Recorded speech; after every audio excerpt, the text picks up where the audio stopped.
Bonjour et bienvenue dans notre podcast. Aujourd'hui, nous plongeons dans le fait marquant de l'actualité géopolitique.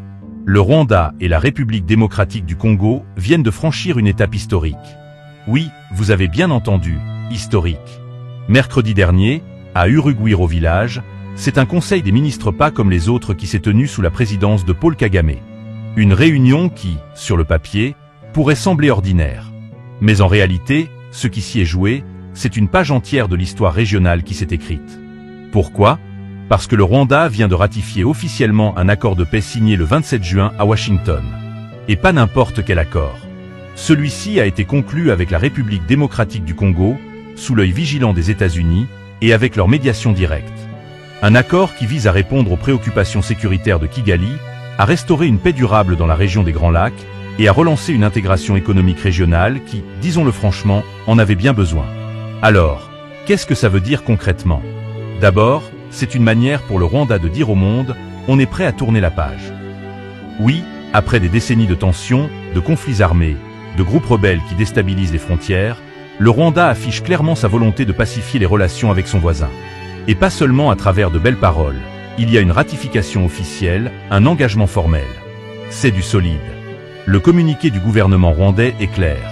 Kigali réaffirme son engagement à appliquer chaque disposition de cet accord. Et en parallèle, le pays continue de soutenir d'autres négociations, comme les pourparlers de Doha. Ceux-ci sont facilités par le Qatar, avec un appui non négligeable de l'Union africaine. Bref, le Rwanda joue sur plusieurs tableaux diplomatiques à la fois, et avec une stratégie bien rodée. Mais ce n'est pas tout. Ce même Conseil des ministres a aussi mis en lumière un autre aspect clé, le secteur minier. Le Rwanda y voit une carte maîtresse pour sa transformation économique. Et devinez quoi ? Les chiffres explosent. La production est en hausse, les investissements affluent, et de nouvelles découvertes de minerais à haute valeur ajoutée émergent dans plusieurs régions. Des licences d'exploitation, de carrière et d'exploration ont été validées, ce qui montre que le pays ne mise pas seulement sur la diplomatie, mais aussi sur le développement durable de ses ressources naturelles.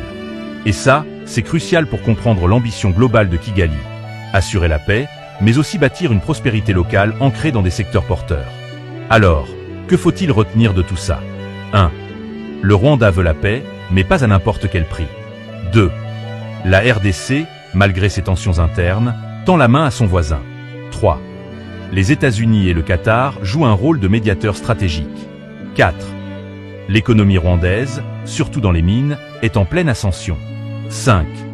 L'Union africaine confirme son retour sur le devant de la scène diplomatique.